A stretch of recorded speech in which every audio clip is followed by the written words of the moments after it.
Hello, this is a silent hero. Today I'm going to read you a story. So gather around the campfire and listen to the wonderful, great or sad stories that I have in store for you. Today I'm going to be reading you a sad romance. Before we begin, I just want to say yes, I am a brony. Haters, go hate. I don't care. Um, Every story I will get is from Fim Fiction, Fim as in friendship is magic.net. And the story I'm reading today is called Sing Me to Heaven. It involves Vinyl Scratch and Octavia. So, without further ado, let's begin. This is Sing Me to Heaven by Rainbow at Twilight. I stood there, silently staring at the stone before me as ponies dressed in black began to leave the area. I read it over and over. No matter how many times I read the carving, I couldn't believe what it said. It just didn't make sense. My head rejected the etched words, wanting them to be untrue, to be lies scratched on a rock.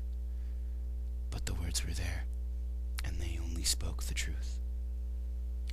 Here lies Violet Lynn Scratch, an amazing musician, a great friend, and a wonderful wife. As I stood there, I sobbed silently, trying to reject the harsh reality that kept trying to force itself on me. I crumpled to the ground and laid in the soft grass, entirely overwhelmed by everything. It was literally too much for my body to take. It hurt, and it hurt badly.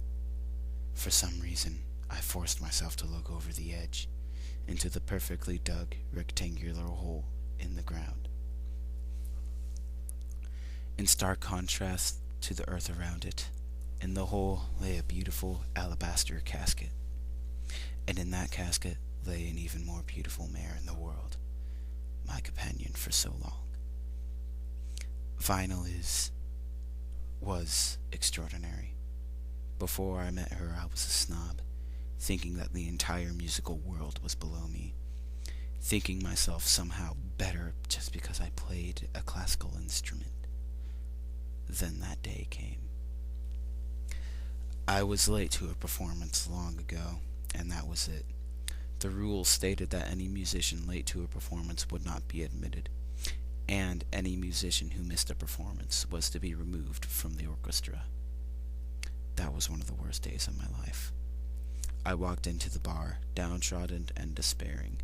I sat at the counter next to a pony with a white coat and an electric blue mane. She turned to look at me, and I saw a pair of kind, if mischievous eyes. How could have I known that she'd one day be my wife? I recognized her from a couple flyers I seen around town, her title being DJ Pone 3.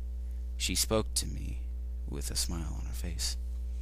"Howdy, stranger. Why so glum? Where it got you down?" "I guess you could say that," I retorted, a bit of edge in my voice. I wasn't in the greatest mood. "You're part of the Royal Canterlot Orchestra, right?"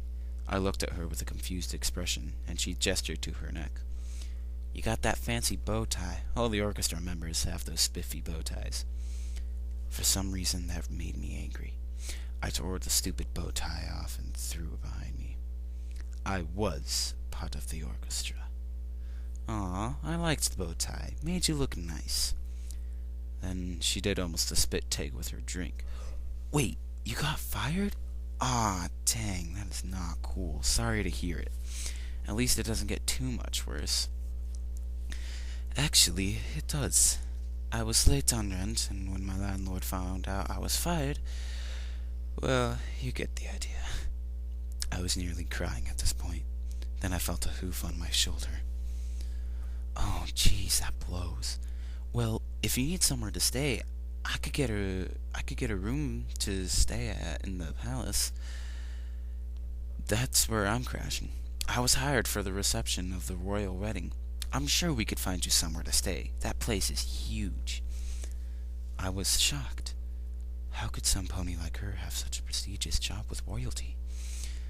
I guess it was around there when my musical bias began to break. "Really?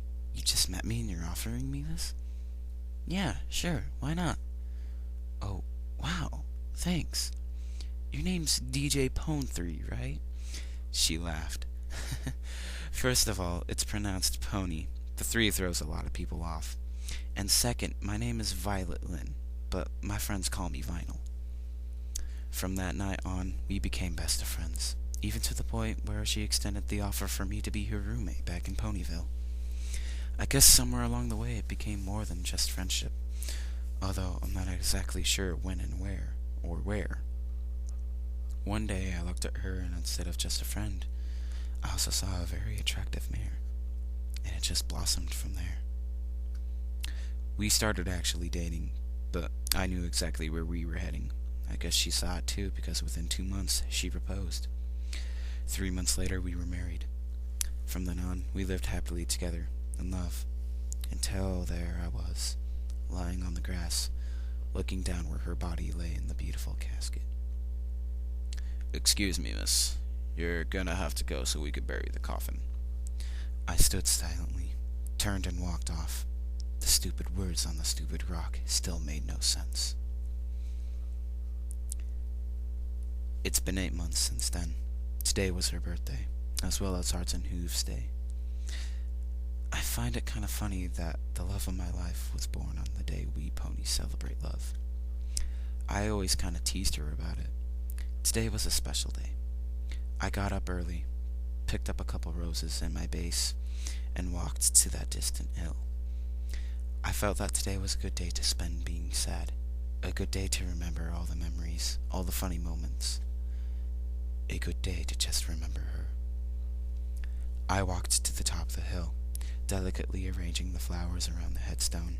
In the bouquet of flowers sat a single violet, perfectly blue. It was beautiful. I took out the instrument and readied myself to play. I hope you can hear me, Vi. And if you can't, this song, it is still for you. I began to play the slow, calm melody of a song I wrote for her a long time ago, as kind of a wedding present. She often pestered me to play it. She just loved the song so much. I could always tell when something was wrong, and every time I pulled this out and played her song, it always made her smile. It's called Lullaby. I called it Lullaby for a DJ. The title often made me chuckle, but it was a fitting name nonetheless. As I sat there that day playing her song, it was beyond simple words. I felt closer to her than I had ever since I lost her.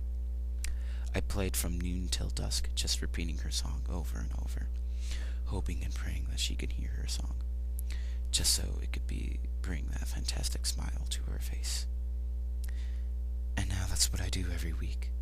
I take the long walk to the hill, taking with me a new flower every week, always the same kind, a deep blue violet.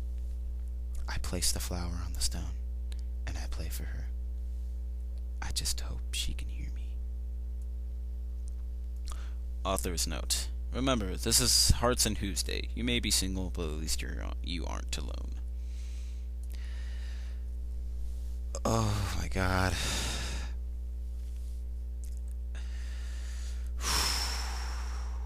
Okay, calm down, James. Calm down, hero. Calm down. I'm not gonna lie, that was actually pretty beautiful. It's really touching too. Like I said, stories will be from FimFiction, that is FIMfiction.net, and this story was called Sing Me to Heaven by Rainbow at Twilight. Thanks again for listening, and just be happy for what you have. I don't know what to say, because, I'm not really that motivational speaker. Again, thanks for listening.